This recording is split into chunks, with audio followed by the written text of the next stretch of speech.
Speaking of politicians accused of crimes, in Washington today, a former Bush administration official was sentenced to 30 months in jail. Felipe Sixto is his name. He pled guilty to embezzling almost $600,000 from a government-funded program called the Center for a Free Cuba.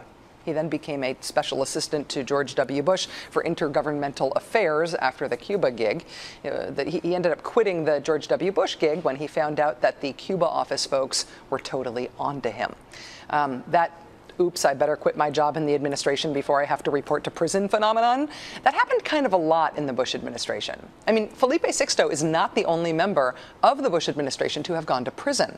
First, there was David Safavian, remember him, chief of staff at Bush's General Services Administration, the top procurement official in the government. He got 18 months for charges connected to the Jack Abramoff scandal.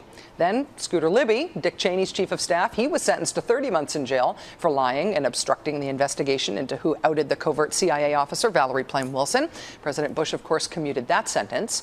Then there was Bob Stein. He was the comptroller for the Coalition Provisional Authority in Iraq. He got 9 years in prison for conspiracy, bribery, and money laundering.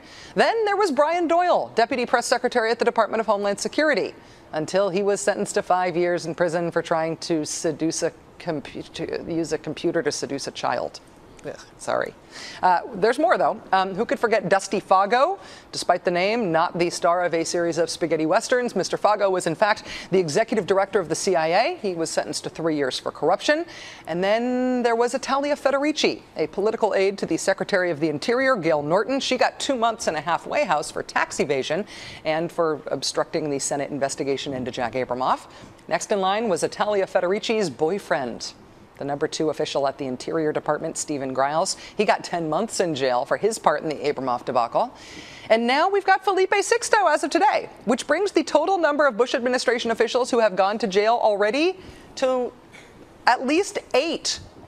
That's not counting all the other convictions that didn't result in jail time, all the other investigations. That is just the lucky Bushies who made it all the way to the Crowbar Hotel. They could, have a prison softball team at this point. And finally, in the absence